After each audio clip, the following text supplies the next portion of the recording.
Oh, she's a brick house. May 31st, 2026. You rocking with your boy Doug. On my way to Fayetteville, Georgia. I'd like to give condolences out to Ronald LeBreed, bassist for the group Commodore's legendary group, the bassist with that brick house thump in the beginning. You know, dum dum dum dum dum dum. Passed away yesterday, 74. We also lost yesterday Foster Silvers up the Silvers. Had that Michael Jackson voice. He passed away yesterday at 64. So my condolences goes out to the LeBreed family and the Silvers family. I'm telling you, man, you're only here for a little while. Better take advantage of it. So let's roll out to Fayetteville, Georgia. You're rocking with your boy Doug in Atlanta.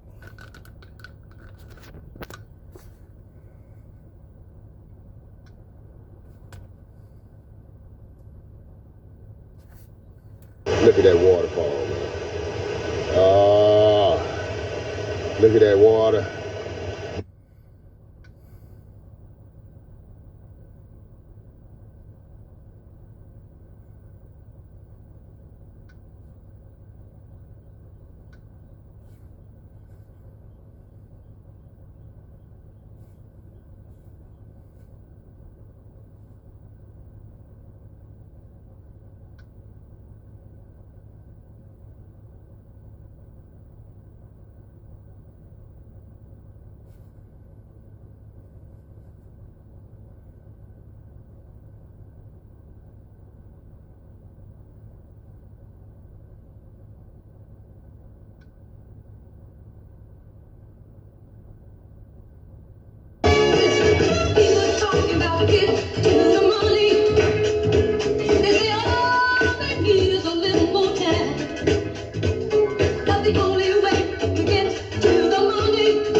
It's no big deal.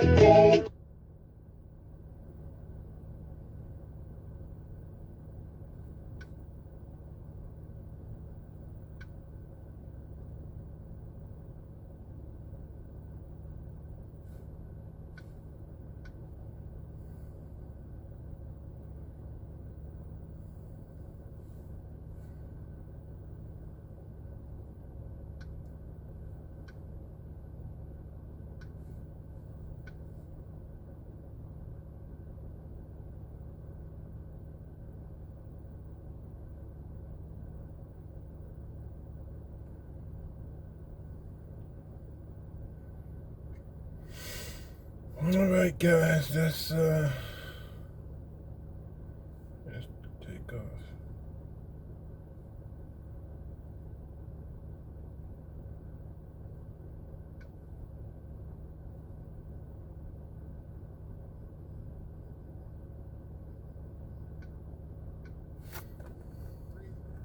And they brought that culture with them. But then again, all you ones that want to complain, you're telling us already.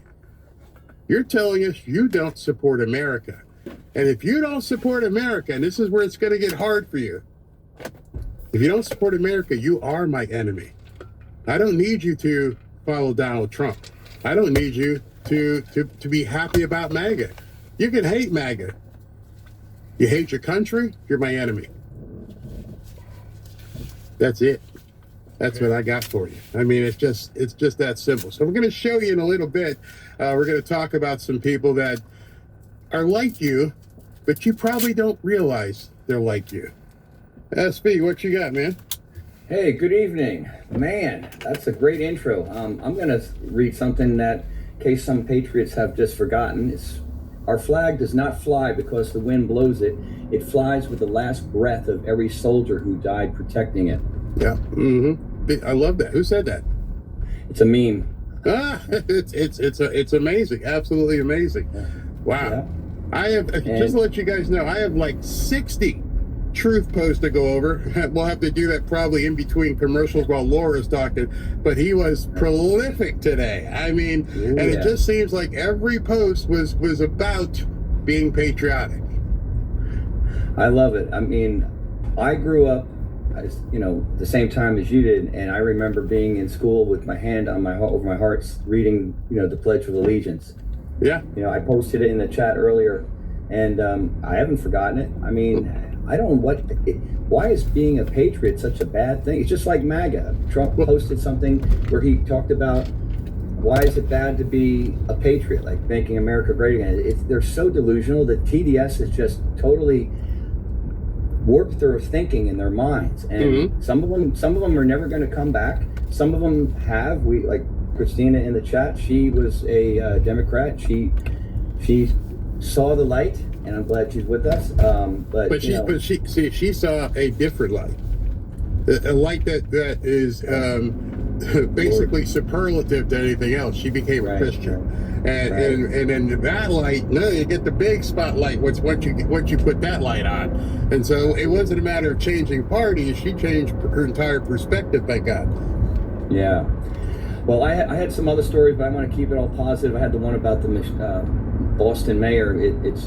I don't even want to read it. It's just so crazy. Did you see it by any chance? No, let's hold that to tomorrow. Yeah. Because it's 8:30. Yeah, it's 8:30, and she comes on at 9. So I mean, we got a tight window.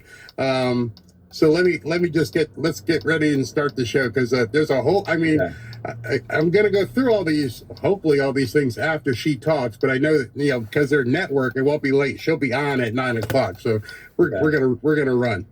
I do have one story about Mr. Jeffries. He's crying a lot, and I'm drinking a lot of his tears. So he apparently has fallen into a lot of despair. So I think his maximum warfare everywhere. He apparently realizes now that Republicans are going to gain those 12 U.S. House seats. So he's thinking, what happened to that blue wave? So that's a good news. That's some good news. That's why we're seeing what's happening with the craziness right now with the judges. We'll talk about that tomorrow too, because it's what the heck is talking. Did I hit a button somewhere? Because something started. Hold on. All right, let me get going. So I got to find it here.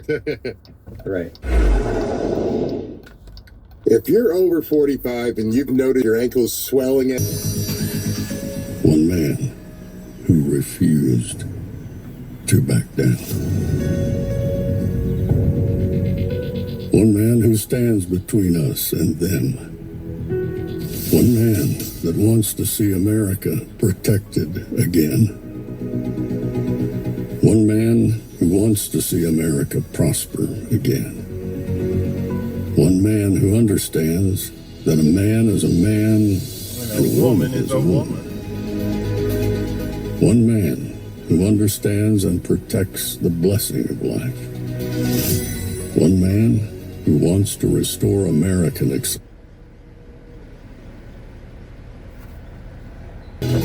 One man who once again wants to make America that shining city on a hill for all to see.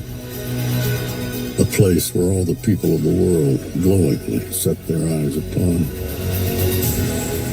America. One man who unashamedly wants to make America great again. That one man is Donald Trump.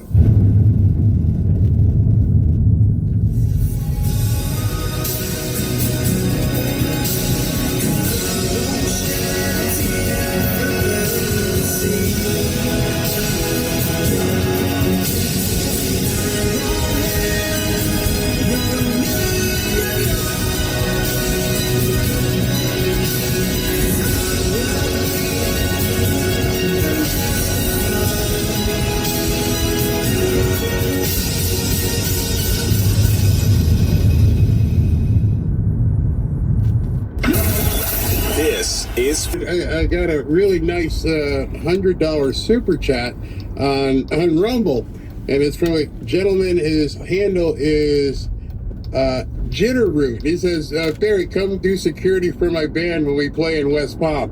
I'd love to come see you, but I don't know if I could do security. It reminds me of that Toby Keith song. I'm as good once as I ever was. but thank you very much, and I'd love to come see your band. The security part, maybe I can check IDs or, make sure nobody's going backstage or something. But if we have to get into it, I might not be the guy anymore. Like I said, I can go once. I'm pretty sure I could go once. Anyway, thank you very much for that, and let's look at something here. If you can hear the background, ladies and gentlemen. We can't judge a book by its cover anymore. We just need to see their exuberance and how they feel about America.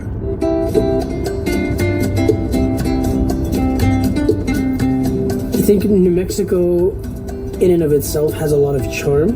It does have its challenges, but it also has some of the most beautiful landscapes and sceneries in the nation and in the Southwest. It has some of the most beautifully diverse and culturally rich cultures and peoples, and it's a place of freedom. Santa Fe is the oldest capital city. You notice what he said? Freedom. I've never been to New Mexico, and obviously these people are New Mexicans and obviously from a Hispanic heritage, and the thing that got freedom is what we love. All right, so I can sit at the table with you. We can discuss other stuff, but I know that you've got you got the basic standard. You love America. In the country. We are over 400 years old, but that just shows how rich in history Santa Fe and New Mexico truly is. I believe there is a lot of pride to be from here. The diversity, the culture, the tradition. It's the evening time. Candidates that you endorsed all advanced to the general election. Well, I mean, that is remarkable. So I'm at 87% in general elections. Nobody talks about that. That's pretty good too. We have very bad elections. We really have to pass Save America Act. Save America Act is voter ID, very important, proof of citizenship, and no mail-in ballots, with exceptions if you're in the military or you're disabled or you're sick or something, or you're going on vacation. I'll be liberal on that subject, okay, to use a term that nobody uses anymore.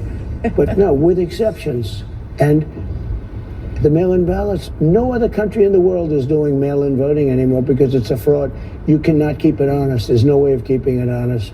The Republican Senate has to get going. The House has passed it, and the Republican Senate has to get going. They have to. They have no choice.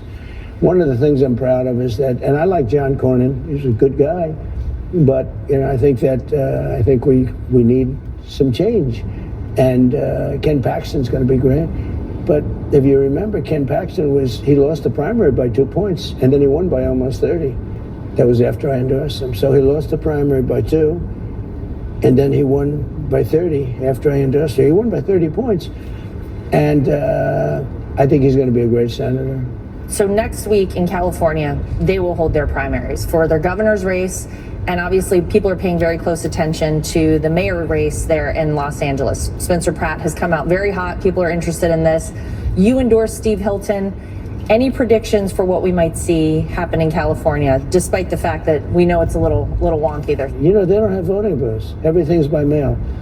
So I'd like to say, and I'm a friend of Steve. I think Steve is great, and I endorse him. But I know the system very well. I don't think a Republican can win in California unless you pass the Save America Act. Then they're going to have to show proof of citizenship. They're going to have to get rid of their mail-in voting. No other country. Remember, France used to do it. They ended it because it was rigged. And you can't do that. You can't have that. Absolutely.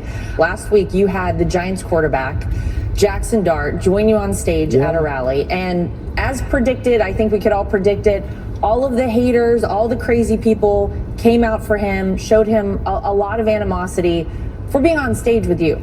Do you have any idea why it is that the Trump derangement syndrome with some of these people is so strong that you live rent-free in their heads and they can't help themselves but to be outraged about somebody joining you on stage? Well, first of all, I wish I looked just like Jackson. This is a guy. I said, is he a male model or what? He's a handsome guy, like a beautiful guy and a conservative guy. He said, I love you, sir. And I didn't know he was doing it, you know, but he's potentially a great quarterback. He's a young boy. He had just really started. But when he's in a game, he moves the team. And I didn't know him, but I watched him a little bit, and he really moves the team. He's got tremendous potential. If he stays healthy, he's going to be he's a great guy. Remember this, I won the popular vote by a lot, landslides. I won everything. I won. If you look, there's another category that people don't look at, but that's the one that's very important because they color the maps by that. That's why the map is all red, except for 2 lines on each side, east and west. And I won counties 87% in the United States. So when Jackson gets harassed a little bit, he's also loved more because we have more people than they do. And a lot of the people that you think, like people in Los Angeles, wealthy people that I see them all the time, they're hitting me a little bit, and they meet me and they said, "Sir, I voted for you." I said, I know, I can tell. The guys voted for me. I can tell you people on television that knock me all the time voted for me. And if they have a choice between paying much higher taxes, the Democrats wanted high taxes, I wanted low taxes. I'm right, because that's why the economy is booming. Look, we have a war going on and the economy is booming. We have a war going on, and you know, today, we just hit another number 69 is all-time high today. And we have a war going on. Well, we're a few weeks away. You can see outside the construction is happening from this amazing, historic UFC event. It's obviously right outside on the White House lawn. It coincides with your 80th birthday, which is incredible. I hate to hear that name. And that's on June 14th, and it's the hardest ticket. I have never been asked people, everybody wants, I'm going to make more enemies. And it's about 4,000 seats, and then they're going to have close to 100,000 people in the back where they're putting up 8 massive screens. And it's all free. It's all free. It's really a contribution from UFC to 250, meaning the 250 years our country, our great country. So it was a great thing for UFC. And then we have Roger Penske coming with Indy in August, and we're going to have a tremendous Indy race. It's going to be around the Capitol. It's all set up. It's going to be around the Capitol. That'll be good. We're doing some amazing things for the 200. And we've never done this before. But what we're doing with UFC, I've never seen anything like it. And he's building an arena. They're building it. And great job. Every crane, I see everything. I like it. Brand new cranes, brand new everything. Everything's beautiful. Everything's like money, money, money. And they're building a great arena. And June 14th is, which by happenstance is my birthday. It was not set up that everyone says, oh, he did it for his birthday. And it's Sunday night, June 14th. It happens to be Flag Day. And it happens to be my birthday, but that happened to be the best night for it. And it's going to be something that's going to be very exciting. Well, Mr. President, thank you for sitting down with me. Thank you. Should we go check what's going on outside? Let's go. Let's go. We'll see that Octagon plus an exclusive tour of the East Wing Ballroom construction site when My View returns. All right, so she's going to go outside. They're going to look at the Octagon that's being built. Phenomenal looking place that they're putting together. And then we're going to, I guess he's going to show the ballroom. I want to share something with you. And I'm not giving, and it's not my intent to give this person a hard time whatsoever. She's not a troll, but she did make a comment. And I want to vocalize something here. You know, I've been showing earlier the stories of people around America. And I'm going to show you some more after President Trump and Laura get done. But she posted this just a second ago, a little while ago. And it says, excuse me, appreciate these people who love America. But, there's always a but, how many of them vote Democrat? Kind of an oxymoron there. So far, I saw a pride flag and the guy in a blue state saying he knows and supports their state politicians. Does a 250 RV go into red states? We will see. Yes, I have a whole slew of clips where they go into red states as well. But what you're missing, as you say this, what you're missing is, I was talking about having an opportunity to talk to people where you live, who you work with, maybe some neighbors who might indeed be Democrats. And then that is the commonality is, do they love America? Are they patriots? Yes, a lot of these people, especially the ones in Vermont and some of them, they're probably Democrats. But I think that the thread that we need to begin exploiting is, do you love America? Because the whole of the Democrat Party is rotten. It's sour. They don't love America. See, the people who are Democrats, not necessarily libnuts, the people who are Democrats may not realize how bad things have gotten. I can say that with a good deal of certainty because my sisters live in Connecticut. And it wasn't until one of them came down last week, brought her cold, gave it to me and Robin, but she came down here and she saw things and said, this is not what we're used to. In fact, she's looking at moving. She was so eye-opened that she's like, this is completely different. And that was the commonality that allowed me to speak to her. If I had come right at her and said, you're a Democrat, you're stupid, I cannot believe you're a Democrat, I can't believe you live in Connecticut and vote for these idiots, what would happen? They shut right down. But I know she's my sister. She's in my house. She loves me. I love her. She loves Robin. Robin loves her. We had something that we could begin discussing. And I know, because she's my sister, and she knows her father was a paratrooper, she knows, and I know, that she loves America. That's the foundation I think a lot of people are missing. They're discounting every Democrat when you should be discounting every liberal, every complete insane person. But there's got to be a lot of homeless political people. There's got to be a whole section, a swath of people in New Jersey who are seeing this stuff and going, what in the hell is this? This doesn't make any sense. What are you guys doing, starting riots and doing this crazy stuff? I can tell you firsthand, when I lived in Connecticut back in the day when they were having riots, the rest of us sat home like, what are these knuckleheads doing? But see, we were younger. We didn't know what to do about it. Yeah, it's something you turn on the television, you see them burning up buildings, and we didn't know anybody doing that. We didn't believe it. We weren't taught. But for some reason, we had to vote Democrat. That's just what we were. You have to be able to discuss things with people who are open to hearing what you have to say. That is your weapon. That is your maximum warfare all the time. You have to be willing to say, I understand you're a Democrat. Democrat. But do we have some commonality we can talk? Do you like hot dogs? You like the Boston Red Sox? You like the New York Knicks? You like the Miami Dolphins? Commonality, more important. I'm just checking. Nope, she hasn't come. And that's where I'm saying it's just an icebreaker. Anyone who would come up to me and say, you one of those Trump people? I got nothing to say to you. I already know what you're thinking. But when I go down to the Dolphins game, they don't know I'm a Trump. Well, some of them recognize me. But for the most part, I'm walking through the stadium, going up to the booth. They don't know. When SB came down, he went to play poker with me. I think there was one or two people who recognized me, but for the most part, you sit at a poker table, they don't know. Your commonality is you're playing poker. And this guy from Virginia is kicking your butt and taking your money. At that point, it didn't matter what our political spectrum was. We all looked at this guy from Virginia like, can you believe this dude? We got to get him. We got to take him. We couldn't, unfortunately. But you see the difference between taking somebody on politically and beginning to talk to them. All right, so here we go. Laser focused on building a fancy ballroom to host his fancy balls. It's the ballroom heard round the world. This is most certainly not popular. Nobody asked for. I don't remember asking for a ballroom. Well, there they are, the liberal media who spent the last decade demonizing Donald Trump.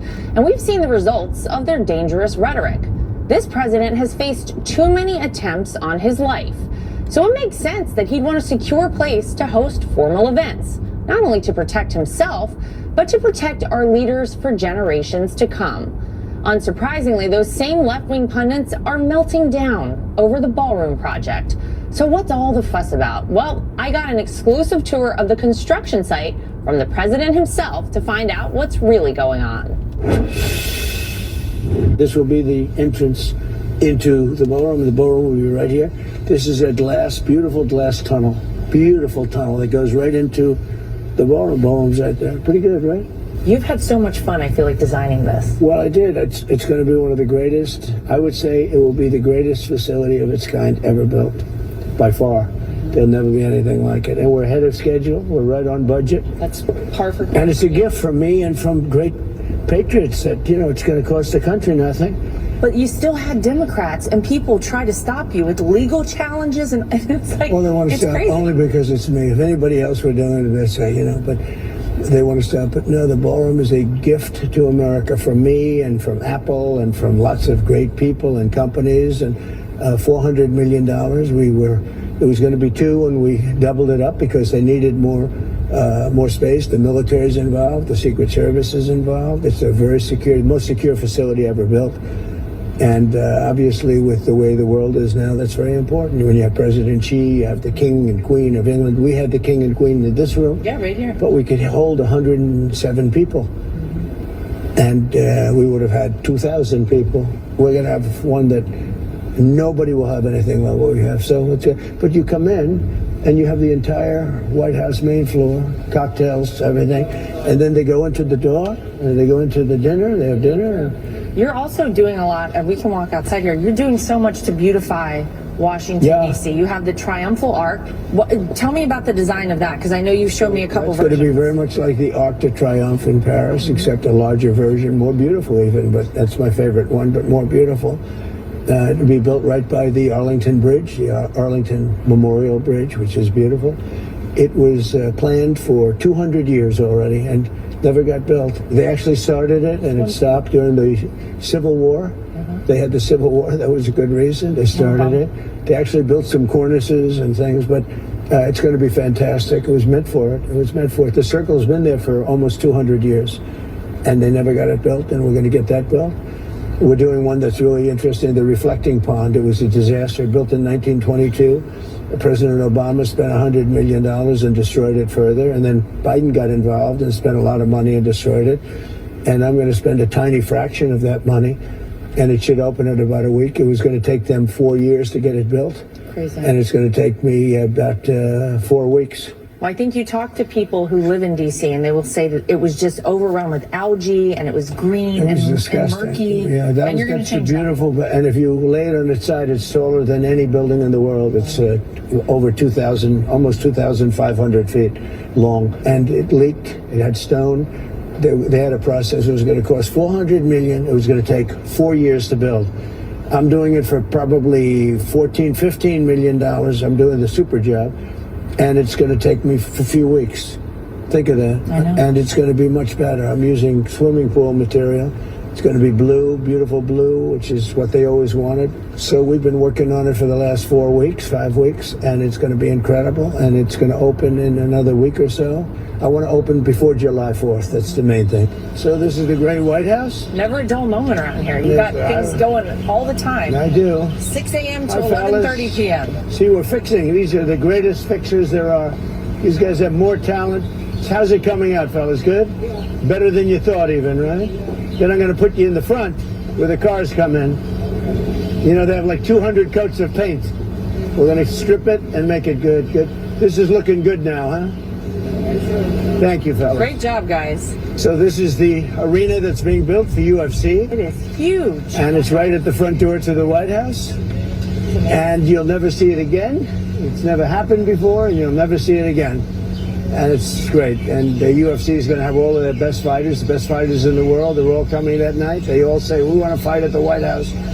And Dana's an amazing man. He's done an amazing job. He's put together something that this would be the highest rated event, maybe one of them ever in sports. Well, you know, Dana always talks about the fact that when UFC was just at its beginning, you gave him an opportunity when a lot of people didn't. And I think it really forged a friendship for you guys. What he's done is amazing. I'm not sure anybody could have done it but him. No.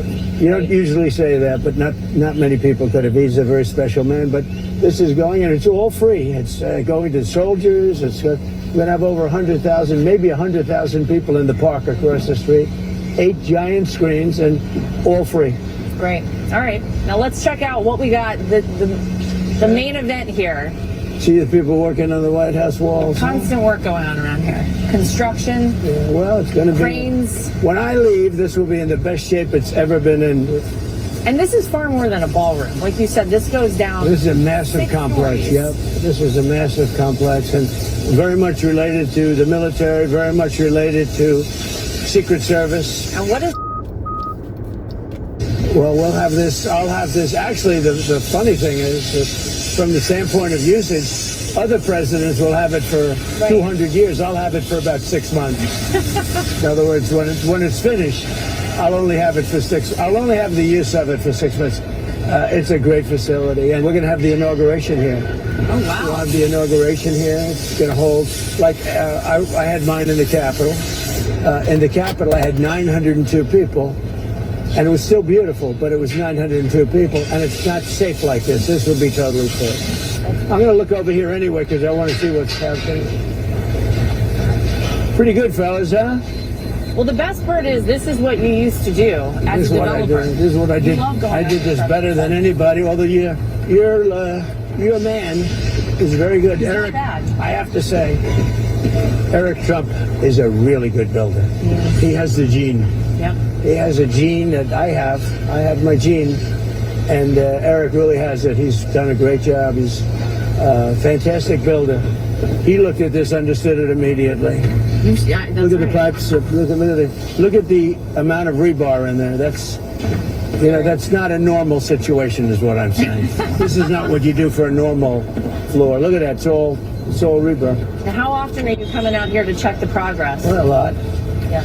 But I can also check it right from the windows. That's great. This is all main floor right military. Here. Well, we're staying at what'll be kind of the ground floor of the ballroom. This will be the kitchen floor. Oh, the kitchen, and then the floor above. There'll be one above that. And then you have the drone ports, and you have the sniper ports, and you have everything above. Can't wait. One unified unit. Yeah, it's really. We can't wait to see. It's going to be great. I love to watch it. So this room was falling apart, falling down. It was done by Jackie O. The tiles were all broken. The wall was literally falling down. It's called the Palm Room, done by Jackie Onassis. We put new chandeliers up, but we fixed the whole room. And the final touch was the marble. And see, it's book matched perfectly. You don't see that. It's a perfect book match. It's night and day in this room from what it was before. It's beautiful. I know, that's very impressive. I had a metal piece. It's the marble guy said, no, that's much better. Oh, I can book match that. Look, he cut it out of the marble. That's impressive. As opposed to having a piece of metal. Yeah. Right? So this is the Presidential Walk of Fame, George Washington. You have all the presidents down to myself.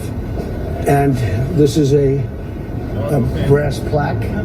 The Rose Garden was created over a century ago. In 1903, First Lady Edith Roosevelt established a colonial-style garden along the West Colonnade, West Wing, just outside of the all-powerful cabinet room, which is over there. So this is a history of it. I did this.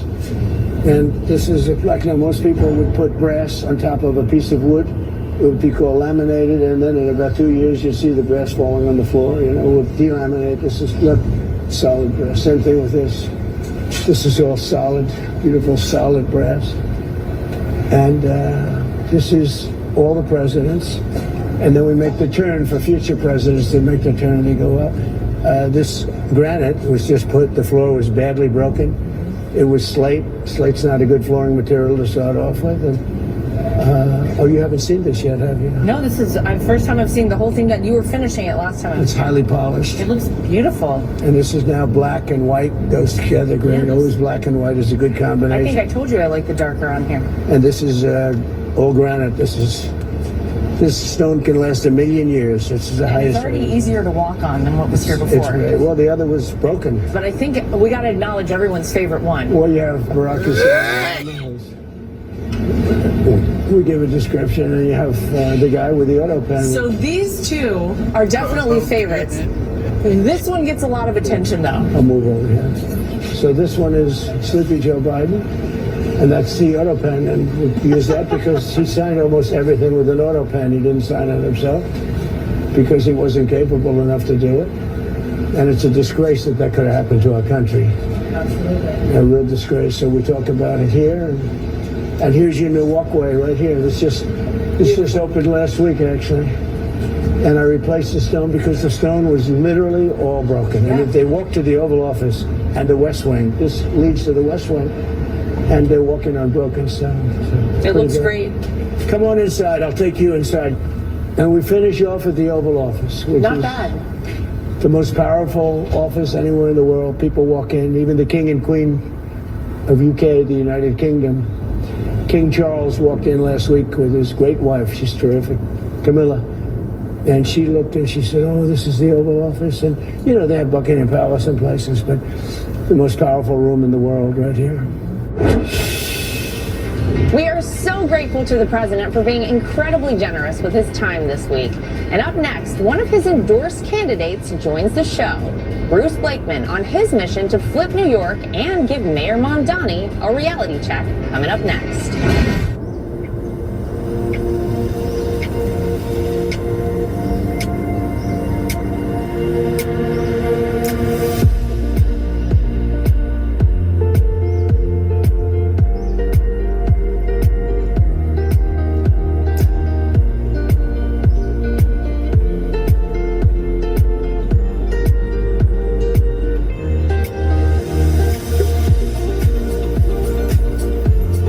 Jump to it, but I'm pretty much that Sure. was it. She gave him a good 35-40 minutes, so that's pretty good. But then again, it is her father-in-law, so he'd probably give her as much time as he can. Absolutely. So before I jump back into the America 250 stories, you got anything new?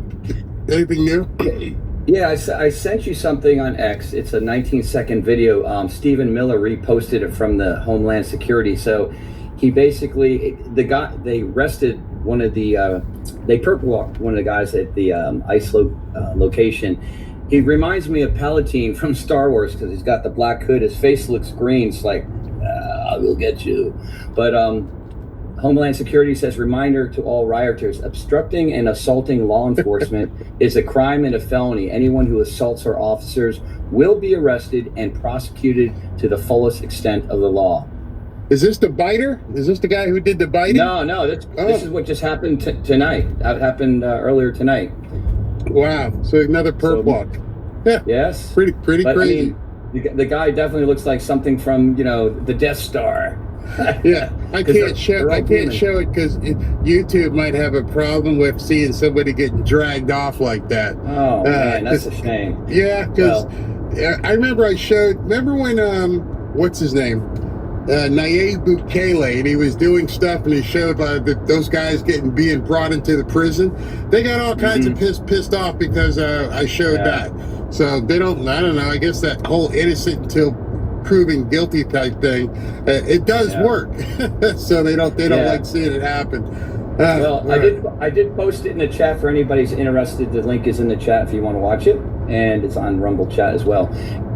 Yeah, those Rumble trolls were out in full force. Holy moly, I was whacking them. It was like, I don't understand it. I mean, it's so, you're gonna subscribe, you're gonna wait 20 minutes, and then you're gonna start talking, and then he's gonna bounce you, and it doesn't make any sense.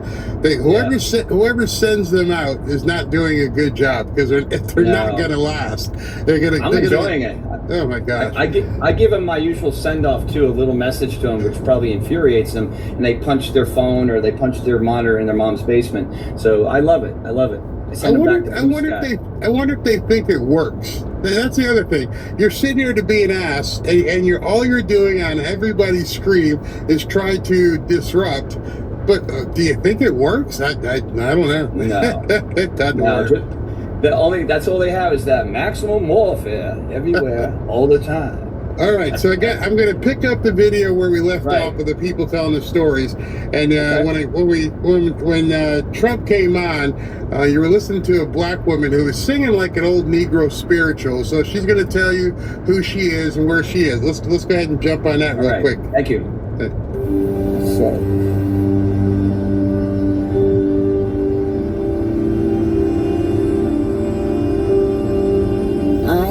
From the Gulf entry for slavery, so we can directly trace our descendancy from those that got off the ships to here.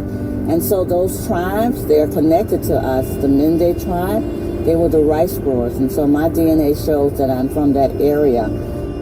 Gullah and Geechee people are two of the tribes that came here. As a Gullah Geechee woman, I consider myself bilingual. I speak the Queen's English when necessary in professional environments, but when I get around family and friends, trust me, I'm going to relax my tongue and I'm going to speak a little Gullah Geechee. We say things like, we are the ones that know the going ons around here, and it simply means we are the ones that know our own story. So we kind of jazz up the language and we have fun with it, but it is absolutely not broken English.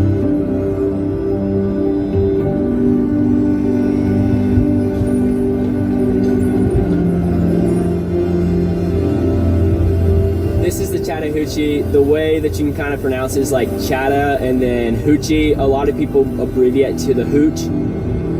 The river runs 365 days a year, where out in Colorado it's frozen right now, or up in North Carolina there's no water because there's been no rain. It's really special, and I'm really lucky to have this in my backyard. I'm a 22-year-old professional whitewater kayaker. I have 5 national titles. I've been a part of Team USA for 4 consecutive teams. I have broken a few of the US records. When I'm competing abroad, I definitely miss home a lot. I miss that southern hospitality where you're gonna walk into Waffle House and someone's gonna be like, "Good morning, sweetheart, how you doing? Like, you want a cup of coffee?" And I'm like, "Yes, ma'am, I want some coffee." Who was the police chief out there in Minneapolis. This is an interesting situation for many reasons. There's a lot of backstory when it comes to the reason behind what's happening with Brian O'Hara and why he resigned. We saw the absolute terrible mishandling of what was going down in Minneapolis, with ICE being in Minneapolis trying to take over and help with the situation that they had with a lot of criminals who were in the country illegally being able and being allowed to be in Minneapolis. And we saw so much pushback from the governor, so much pushback from the mayor, and even some pushback from Brian O'Hara, who was involved there. Now we're finding out that this man is resigning, and it might not be for the reason that you think. So check this out. You see this picture, someone was able to get of Brian O'Hara moving out after he resigned, and it says, now former Minneapolis police chief Brian O'Hara was spotted moving out of his condo on yesterday morning.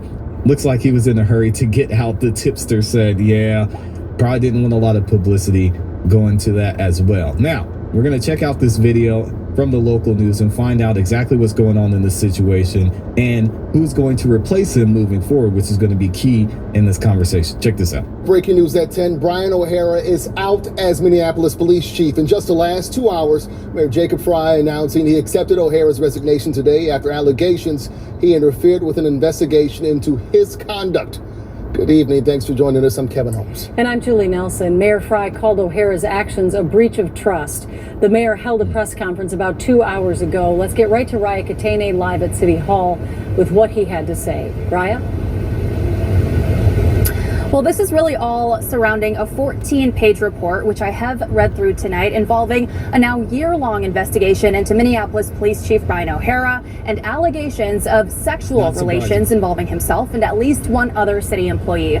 But Mayor Jacob Frey says that is not why O'Hara decided to step down today. The mayor says that he accepted O'Hara's resignation because of a report concluding that O'Hara interfered with that initial investigation, not because of the sexual allegations themselves. The report, which was conducted by an outside law firm, says there's not enough evidence to show that O'Hara did engage in sexual relations with an employee. But what it does say is that they are stating that he intentionally deleted personal contact information for a city employee from his city-issued phone, and that he shared information from the investigation with another city employee even after he was instructed not to. And those are breaches of trust, the mayor says, that he will not tolerate. So Mayor Frey says his office received this report early this morning, and by 4 o'clock this afternoon, the mayor's office says that they had informed Chief O'Hara that he would be disciplined, possibly including getting fired. And that's when the mayor says he chose to accept O'Hara's resignation.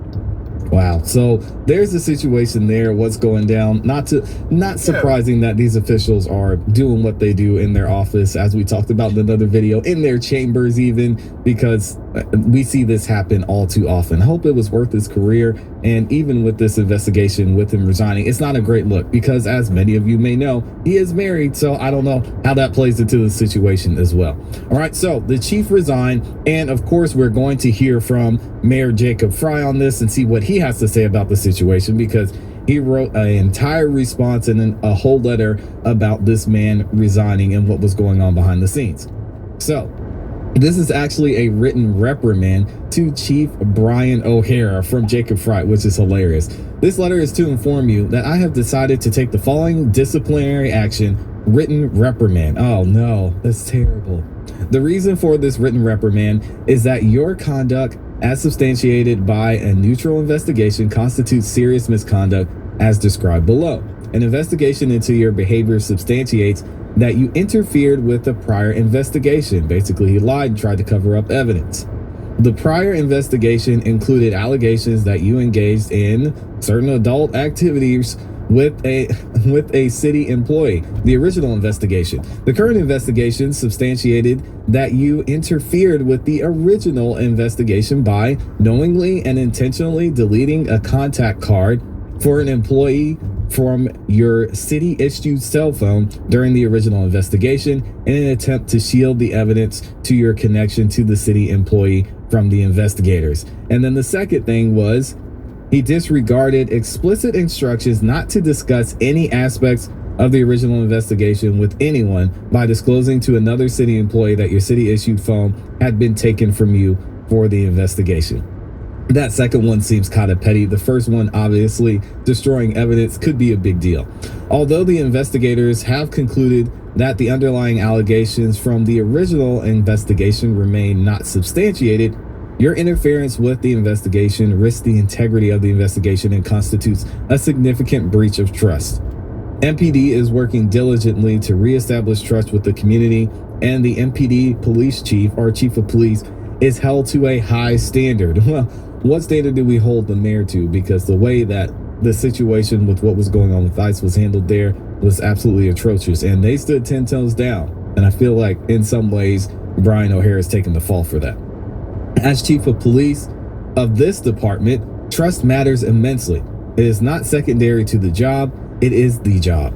Your behavior, as substantiated by the investigation, demonstrates poor judgment and is inconsistent with the level of integrity that your role requires, and has made it extraordinarily difficult for you to continue effectively in your role. Your behavior, as substantiated by the investigation, is unacceptable and merits this disciplinary action. And that is from the mayor out there in Minneapolis. All right, so let's keep it moving forward, because now we're going to try and find out what is going behind the scenes with the person that's replacing him. And there has been an uproar of people who have had an issue with the one who's going to be replacing Brian O'Hara, because the woman that's replacing him has an interesting history as well. So check this out. We have what happened here with his replacement. This is from Alpha News, and they say 14 officers, 14, signed sworn declarations, there it goes, saying new Minneapolis chief committed perjury during the Derek Chauvin case. Yes, Alpha News asked the Minnesota Post Board, whose members are appointed by Governor Tim Walz, why it isn't taken any action against Kate Blackwell. That is going to be Brian O'Hara's replacement for now. And they say, we are wondering why Post has taken no action against someone serving as assistant police chief in Minneapolis and now acting Minneapolis police chief, when you were in possession of 14 swore court declarations stating that she committed perjury in Derek Chauvin's murder trial. It said the most high-profile case in Minnesota history. And that's what Alpha News said and requested information about. But this gets even deeper, because Alpha News was not letting up when it comes to finding out information about this assistant police chief, and now the interim, I guess they're calling her police chief, and what happened here. They say this: watch Alpha News reporter Liz Collin confronts Minneapolis Assistant Chief Kate Blackwell after dozens of police officers signed sworn declarations saying they were trained in MRT. Now, she got on the stand, and we're going to get to the details here, and say the technique that Derek Chauvin used it was not something that they were trained on. Comes to find out, she actually lied, and that's not true, which is interesting. But it says 14 former and current officers say they believe Blackwell committed perjury during Derek Chauvin's trial. Let's see what they had to say. Hi, Katie. Fine. Yeah, actually, I have a few questions for you. Are you aware that 14 former and current Minneapolis police officers say you lied during Derek Chauvin's trial and perjured yourself? What's the truth here? I'd like to talk to you about the lawsuit you filed against myself and Alpha News. 34 police officers have come forward to say that MRT was trained by the Minneapolis Police Department. I've been trying to get in touch with you. You obviously declined my interview request. Don't you think people deserve the truth? Apparently not.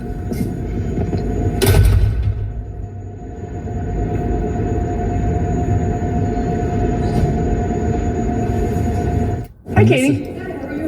This is his replacement, by the way. And there's more information about this, so we can give you guys some detail. So this is actually Liz Collin, and she talks about this video we just saw and says this: Assistant Chief Katie Blackwell will now serve as acting Minneapolis Police Chief. She has been accused of lying under oath by dozens of former and current police officers in sworn court declarations during Derek Chauvin's trial, helping to put all officers involved in George Floyd's death in prison. No members of the Minnesota media have ever asked her about this, except Alpha News. Will they now? The fall of Minneapolis is coming soon, they're saying. And also we have this information as well. New fill-in Minneapolis Police Chief Katie Blackwell is a horrible person, this person says on X. During the Derek Chauvin show trial, she testified that the hold he used wasn't a technique that they trained officers on, but she said, I have no clue what that hold was. That's what she said during the trial. But when Alpha News exposed her lying and showed her training documents, there were no charges from Minneapolis. In fact, they promoted her, and now obviously she's going to be the acting police chief there. She sued them for defamation, and the case was dismissed, as mentioned by Liz there. And then Blackwell sued Alpha News and Liz Collin over claims that she had lied. The suit was dismissed in 2025. The judge ruled the accusations were substantially true, which is hilarious. The judge said they weren't lying. You did what they said you did. And her testimony could be reasonably viewed as incomplete / misleading by omission given MPD documents and practices. This situation is absolutely insane. I want to know what you guys think about this in the comments in the chat. Minneapolis, y'all better get ready because